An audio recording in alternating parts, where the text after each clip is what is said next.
before you were ready to do it yourselves.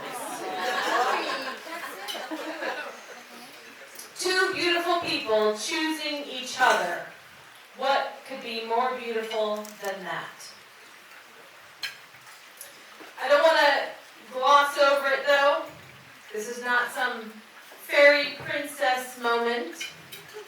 Dory is too real for that. She wouldn't respect me for that.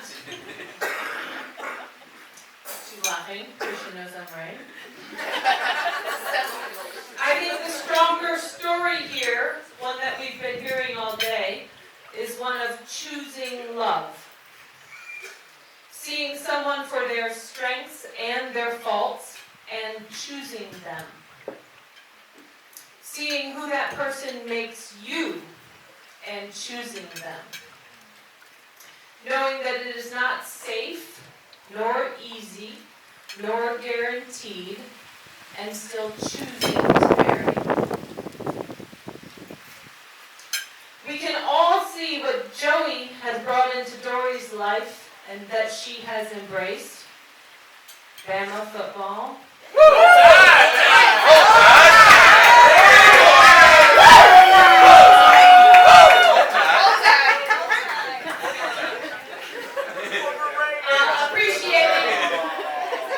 Appreciating hiking.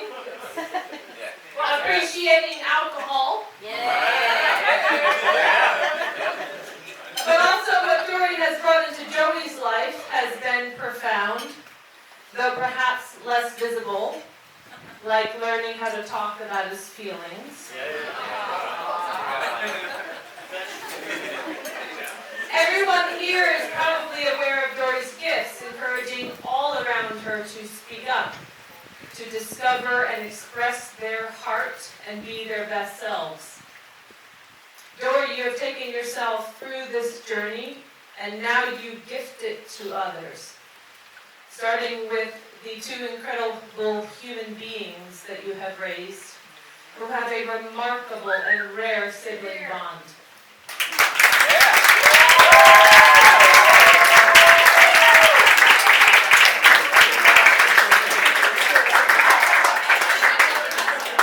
Okay. Google told me that in this speech I should also say nice things about the groom.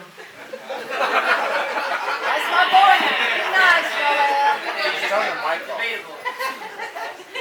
Joey, I like the way you look around expectantly to make sure people got your dad jokes.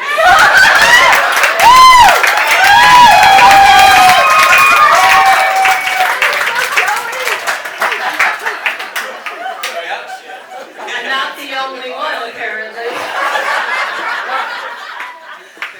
Joey, I appreciate that I no longer have to do research for the cheapest, best quality car insurance, credit cards, kitchen knives, or any other item, because I am confident that you have already done all the research, and I can just say, what would Joey do?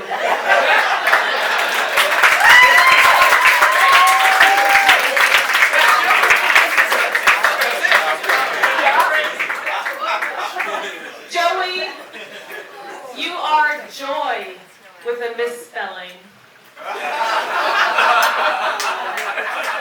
That's the line of the night. Joy.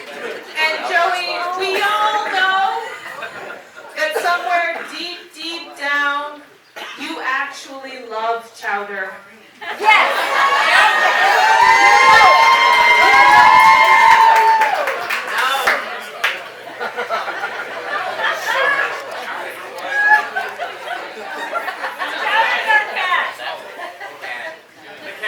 Chowder's a cat that Joey will tell you he hates.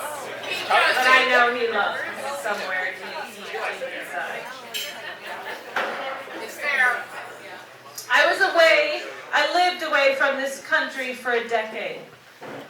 Since returning, Dory and Joe and Chiefs and I have become so close. Partly because you can't beat the price of the rent in their basement. And we just love hanging out. We go to the island, doing puzzles, playing Settlers of Catan, playing Santa, going to concerts, building sheds, cooking meals. We just fit together. And for those of you who don't know, Dory and I have not always gotten along. That's an understatement. There was a lot of animosity between us as children.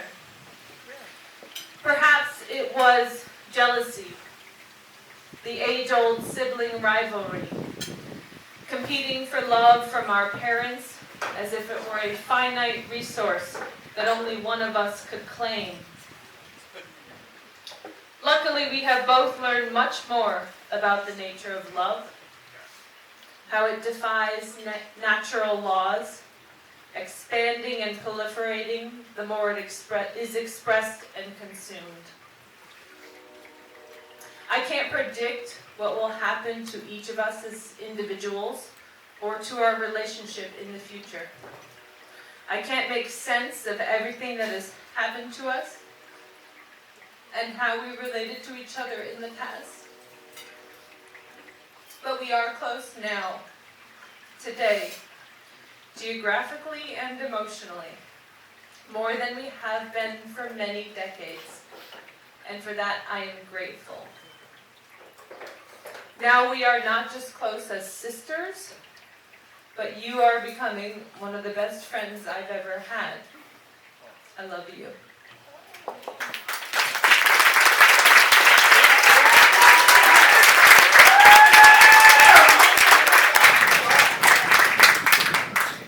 Okay, I'm about 90 seconds from finishing, so if you need to fill up your drinks, this is the time. I won't say any funny jokes while you're gone. I learned to ski this past winter. Let me rephrase that. I took a lesson. Whether or not I can now do something called skiing is up for debate. But at my training lesson, there was a young man in my group. He was from South America, and he did not speak great English. He was here in New York at a boarding school to improve his English and get a good education, which apparently included alpine skiing. And when I asked him if he had family in the area, he replied that he has a sister here and a brother-in-love. I said, "Do you mean a brother-in-law?" And he said, "No, he's married to my sister. He's my brother-in-love." So I heard that and immediately said, I'm going to steal that for my wedding speech. And here we are. Joey, I am so happy to have you as a brother-in-love. So now a toast.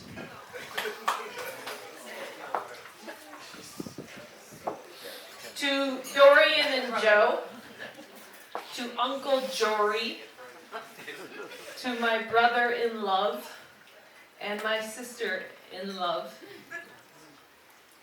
I wish you kindness to yourselves and to each other. I wish you years of health and adventures.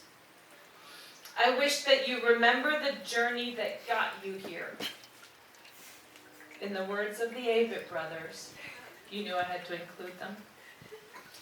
I can't go back, and I don't want to, because all my mistakes have led me to you. I wish you to find yourselves gray and bickering, sitting on a porch with a view of your own choosing, finding comfort in one another and the mutual decision that we have had the honor of witnessing today. Maisha Marefu.